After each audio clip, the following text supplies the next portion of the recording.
Hi, welcome to another episode of Scooter Video Tips. In this episode, you're going to learn how to get your scooter ready for the first ride of the season.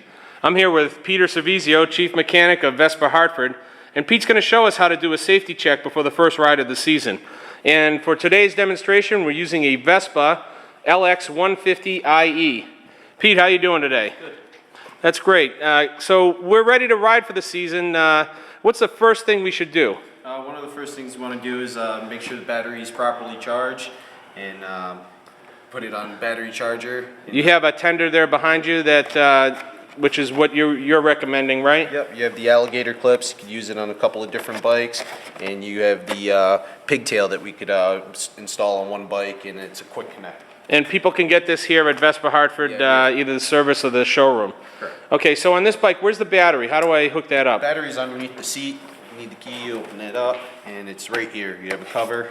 Real easy to take it off. Just need a Phillips screwdriver. I like using an electronic screwdriver. One screw. Oh wow, that right was off. easy. Okay. And so it looks just like a regular car battery, a positive red, negative Positive, black. Yep, correct. Okay, and we could either hook the battery tenders right to that Right to or the- do the pigtail. Yep. Okay, and the advantage to having the pigtail is you don't have to take the cover off all the Use it, time. Yeah, you can plug it in, every other night whenever you're not using the bike, and it's real easy. It just plugs right into the wall. Okay, and we're going to show in another video how to put those pigtails on for those who want to do that. Okay, so we got the battery done. We've charged it overnight, and we're ready to roll. So the next morning, first thing, we want to check what? The lights? Yeah, check the lights. So you need to turn the key on. Make sure that we see lights on the dashboard. Go Okay. around everywhere. And then we're going to check our front lights. Okay, so I see the body lights are on, but the headlight doesn't look like it's on. There's like a little light there. What is that all about? It's a pilot light. Bike has a safety in it, so that it uses a lot of power to start up. So the headlight stays off until the bike's actually running. Okay, and then on the back, we're going to look and see that our back light is on. So we have that light. And then what about brakes? Yeah, so we'll check both brakes as we're squeezing it. We'll make sure the light works and the brake tension feels good. You want to do both, so front and rear. Okay.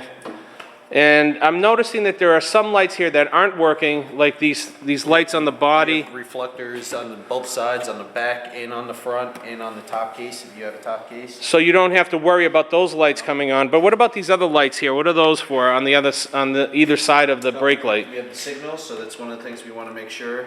Okay, so our left one's running, our right one's running. And then on the front, the signals are, Double check the front, they're up here. These Okay. are running lights only. okay, good. So our lights are checked. We know that everything's working. The power, we've charged it up. So what's next? Our tire pressure? Yep, we'll check tire pressure, so we need a tire gauge, air compressor, and a pump. And then where do we find out, how do you find out how much pressure to put in these tires? Check in the owner's manual or in the glove box. There's a little chart here. Okay, so if I'm looking in at this chart, it's telling me here that my front tire should be about 23 psi and my back ranges between 29 and 41 depending on whether I have a passenger or not. So, for the front, 23 is pretty easy to set, but with the back, what would you recommend? Like 30, 35, somewhere around there, we should be okay? Try to keep it in the middle. Okay, and so to check the air pressure, how do we do that? It's very easy. We'll simply unscrew the valve cap. There's a valve cap there. So just like a car, we're Just unscrewing like the a valve cap, checking the pressure, It's a little low, so put some air in there. okay? And then check it again and Check it again. put our cap Some back air on, out. we're all set. All set.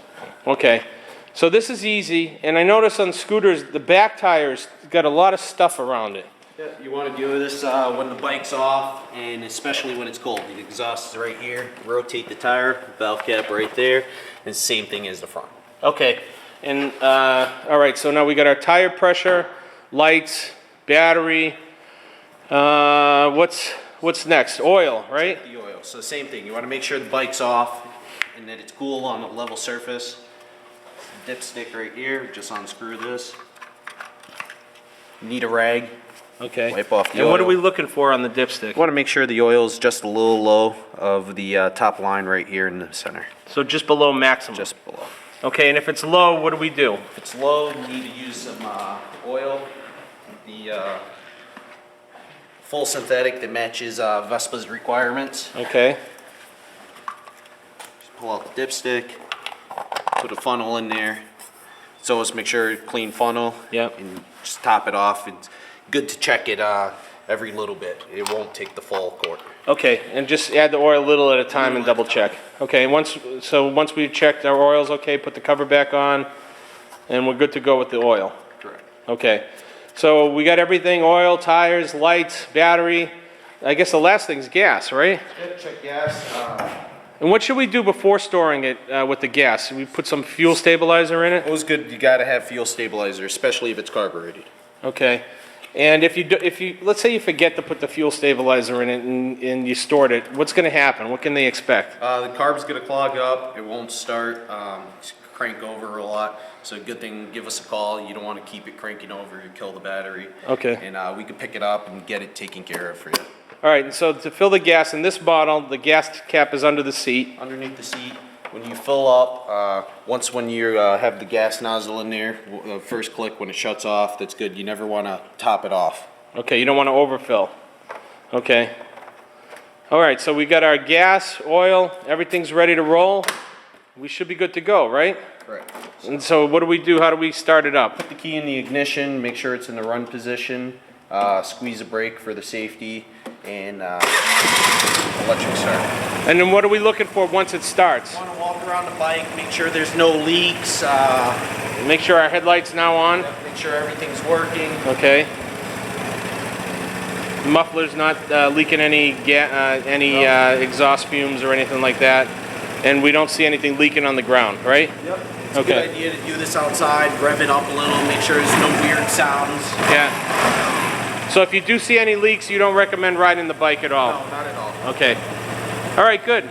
So there you have it, folks. That was a quick safety check on your scooters for how to get them ready for the first ride of the season with Pete Servizio of Vespa Hartford. Now, Pete, how do people get in touch with your service department?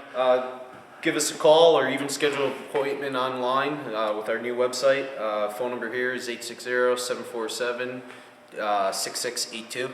Okay, so for those of you on listening or watching online again, the phone number 860-747-6682 for the Vespa Hartford Service Department, or you can do an online appointment at vespahartford.com. Thanks, Pete, for that video tip, and we'll see you in an upcoming episode. Thank you.